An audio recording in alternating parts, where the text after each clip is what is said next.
अच्छा, तो तुम लोगों से एक आदमी में नहीं संभलता। वो बस एक मामूली सा आदमी है जिसने हमसे पैसे लिए थे। तुम इस जैसे आदमी को हैंडल नहीं कर पा रहे हो। अगर मैं किसी खतरनाक आदमी को पकड़ने बोल दूं तो तुम कैसे संभालोगे उसे? बोलो। तुम लोगों से ना एक काम भी ढंग से नहीं हो सकता। कुछ शर्म करो।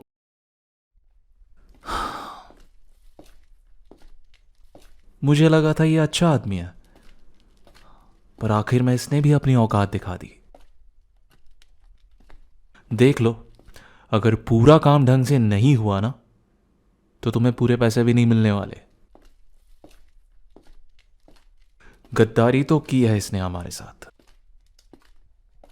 फावड़ा उठाओ और इसे सबक सिखाओ। इसे भी तो पता चले किससे पंगा लिया इसने। ओ, हे स्वीटी, मुझे पता नहीं चला तुम यहां पर हो। मैं कॉल पर हूं, कुछ काम की बात कर रहा हूं। मैं ज़रा इसे फिनिश कर लूं। हाँ, बोलो क्या बोल रहे थे तुम लोग? हाँ, क्या? फावड़ा? मैंने तो ऐसा कुछ भी नहीं कहा। खैर, वो सब छोड़ो। तुम लोग उसकी तबीयत सीधी करो, बस।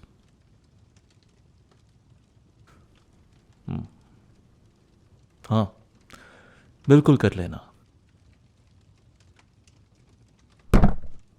हबे, सुन, एक बात बता। मैं तुझे सवाल जवाब करने के पैसे देता हूं क्या? गुड। अब फोन रख और मैंने जो करने को तुझे कहा है वो कर।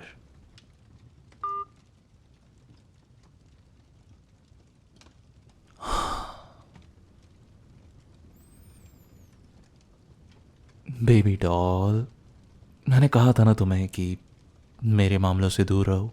हुँ? देखो, तुम्हें मेरे मामले में दखल देने की कोई ज़रूरत नहीं है। ये सब बहुत ही खतरनाक काम है, तुम्हें तो पता ही है ना। काफ़ी टफ डिसीजंस लेने पड़ते हैं मुझे, और इन मामलों में मैं तुम्हें इन्वॉल्व बिल्कुल नहीं करना चाहता।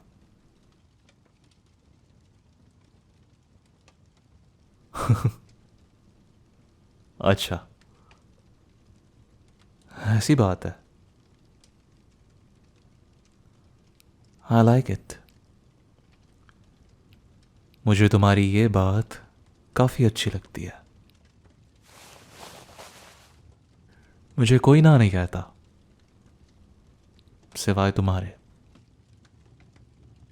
इसका मतलब ये नहीं है कि मैं तुम्हें इस तरह की हरकत करने की छूट दे रहा हूं, पर तुम्हारी इन हरकतों की वजह से मेरा दिमाग ज़रूर खराब होता है। खैर, तुम्हारे इस बगावत वाले चेहरे को देखने के लिए मैं ये भी झेल लूंगा। एक बात मुझे समझ नहीं आती, तुम्हें हर बार मेरे खिलाफ जाकर क्या मिलता है?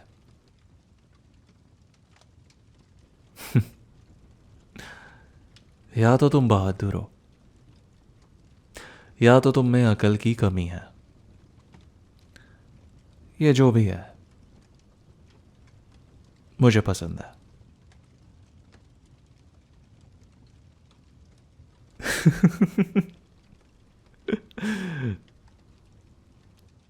तुम्हारा रिएक्शन तो देखो। मैं मजाक कर रहा था। तुम्हें परेशान करना ना मुझे बहुत अच्छा लगता है। तुम्हें पता है ना मैं तुमसे कितना प्यार करता हूं।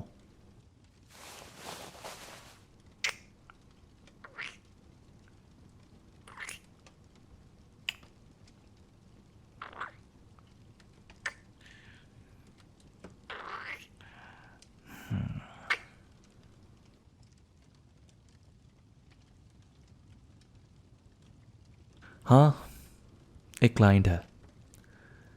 काफ़ी अच्छे खासे पैसे लिए थे उसने हमसे। अब वो पैसे हमें लौटा नहीं रहा है। वो डरपोक आदमी मेरा पैसा लेकर भागने की कोशिश कर रहा है, पर मैं उसे ऐसा करने नहीं दूंगा। हमें इस शहर का चप्पा चप्पा पता है। मैं उसे घसीटते हुए यहां पर वापस लाऊंगा।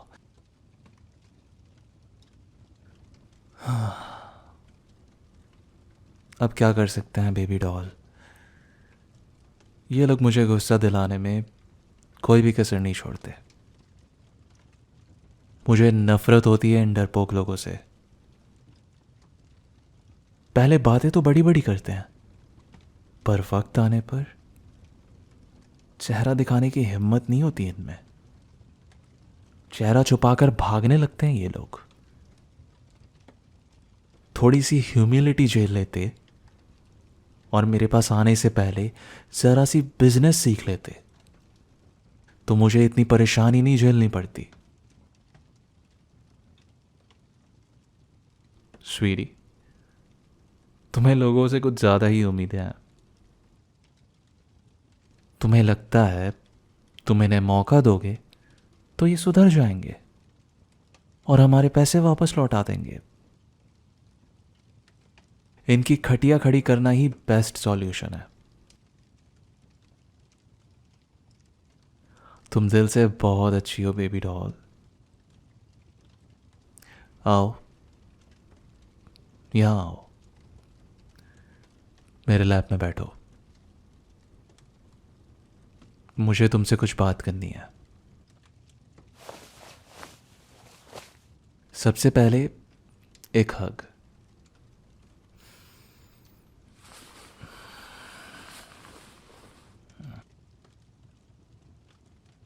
चलो, देखो स्वीटी, इस दुनिया में 3 तरह के क्रिमिनल एग्जिस्ट करते हैं। सबसे पहला, और जो इस दुनिया में सबसे कॉमन है, ये ऐसे क्रिमिनल्स होते हैं जो जिंदा रहने के लिए कुछ भी कर सकते हैं।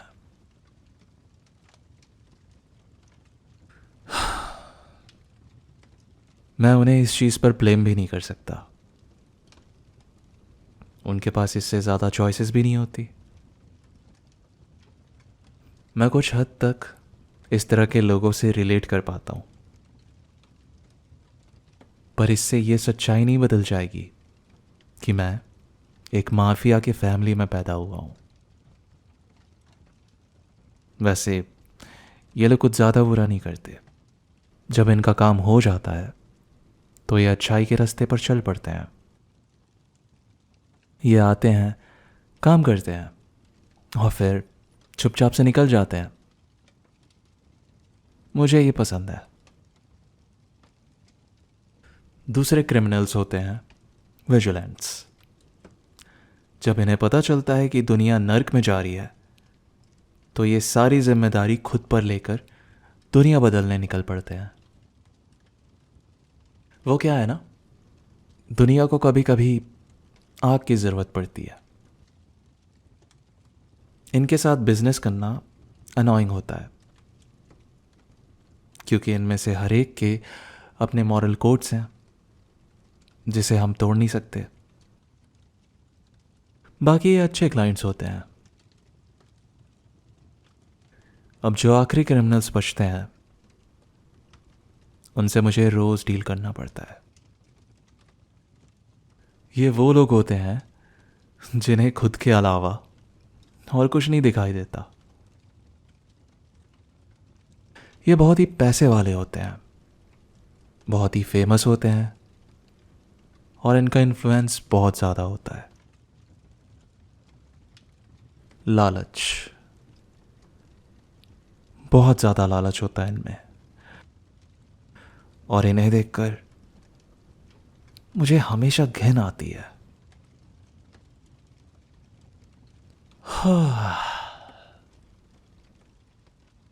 तुम्हें पता है, दिन भर इन चंदा मांगने वालों से और इन लार टपकाते पॉलिटिशियन से मुझे डील करना पड़ता है।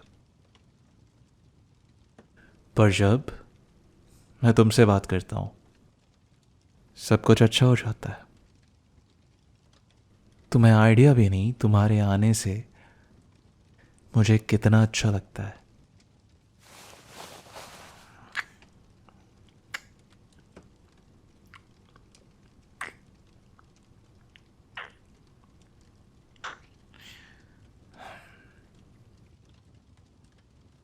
Love you Sweety.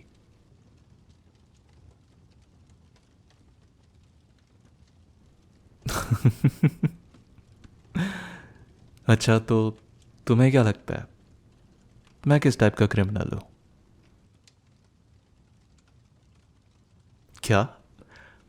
मैं मैं कैसे बता सकता हूँ? हम्म? इसका जवाब तो तुम्हें ही देना पड़ेगा क्यूटी। कम ऑन, मुझे पता है you are a smart girl. तुम फिगर आउट कर लोगे।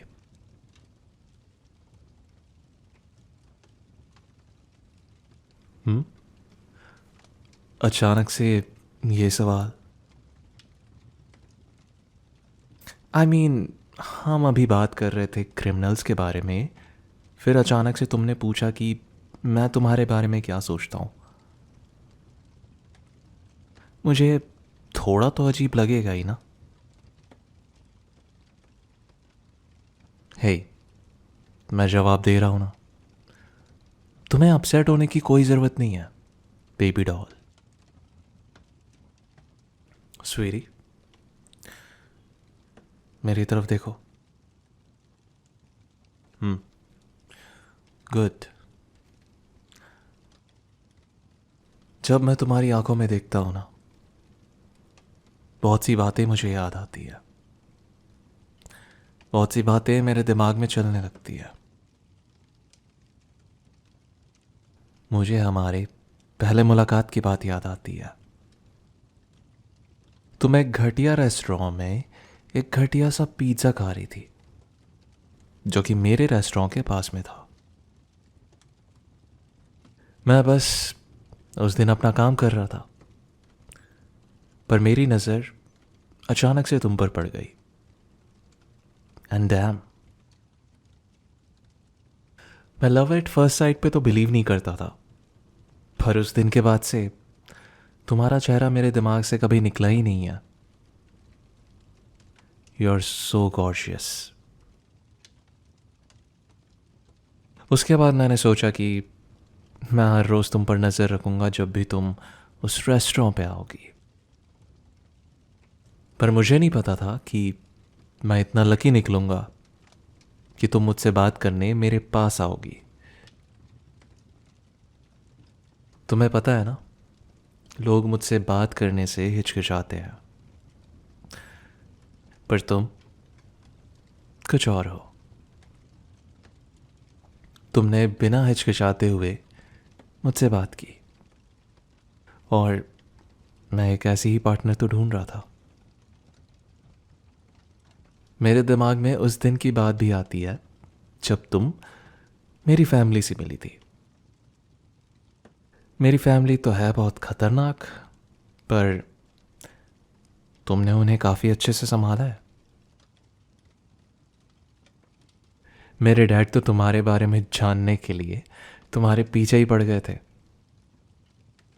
वो तुम्हें टेस्ट कर रहे थे और तुम पास हो गई। कॉन्ग्रेचुलेशंस। तुम्हें पता है मैं ना बहुत नर्वस था जब मुझे तुम्हें अपने फैमिली बिजनेस के बारे में बताना था। देखो, तुम्हारा माफिया बॉयफ्रेंड भी कहीं ना कहीं डरता है, ठीक है? मुझे इस बात का डर था कि कहीं तुम ये सब जानकर अपना मन ना बदल लो। मुझे याद है जब तुम्हें शुरू में पता चला था तब तुम्हें काफ़ी अजीब लग रहा था, बट तुमने ये जल्दी ही अडॉप्ट कर लिया। And again I am impressed. Doll, मैं वादा करता हूँ कि इस जगह को मैं और भी ज़्यादा बेटर बनाऊंगा। हम वो काम करेंगे जो गवर्नमेंट और पुलिस नहीं करना चाहती। अगर हमें हाथ गंदे करने पड़ेंगे ना, तो इसमें भी कोई बुराई नहीं है। मैं बस हमारा एक अच्छा फ्यूचर चाहता हूँ। हम बहुत सारा पैसा कमाएंगे, और देखना, हमारी शादी किसी फेरी टेल से कम नहीं लगेगी। जो भी चाहती हो शादी के लिए, वो सब तुम्हें मिलेगा। Best photographer, chef, planner, decoration, सब कुछ सबसे बेस्ट होने वाला है। हाँ, सच में। अच्छा, तुम बताओ, तुम क्या चाहती हो? हमारी शादी कहाँ पर हो? पेरिस में? हवाई भी अच्छा ऑप्शन है, समुद्र के पास में करेंगे। तुम जहाँ भी चाहती हो ना, हम वहाँ करेंगे।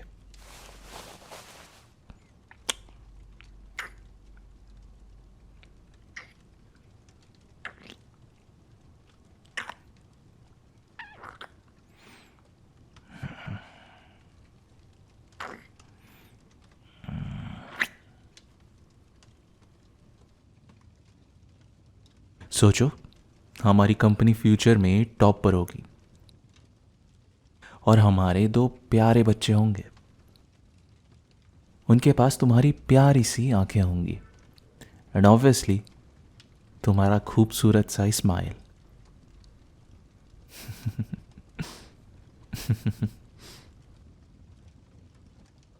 हम उन्हें तुम्हारी तरह काइंड बनाएंगे, और मैं उन्हें अपने क्राइम वर्ल्ड की जानकारी दूंगा। फिर उन्हें कोई नहीं रोक पाएगा। हाँ, तुम ये कह सकती हो कि ये सुपर विलन की बैक स्टोरी ज़रूर लग रही है। आई मीन, तुमने जो भी कहा उससे तो ऐसा ही लग रहा है कि हम अपने बच्चे को एक ऐसी ही स्टोरी दे रहे हैं। बट डोंट वरी, मैं पूरी कोशिश करूँगा कि वो एक अच्छी ज़िंदगी जिए। अच्छा, ज़रा पास आना मेरे।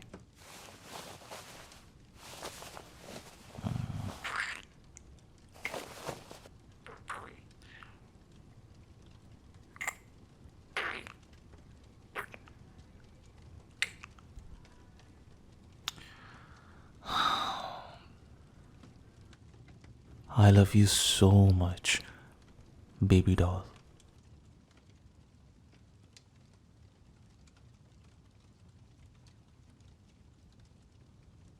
चलो, हमारा फ्यूचर तो सेट है, पर अगर आपको इसी तरह की और भी वीडियो चाहिए तो आप लेफ़्ट में क्लिक कर सकते हैं, और राइट में भी काफ़ी अच्छी वीडियो है।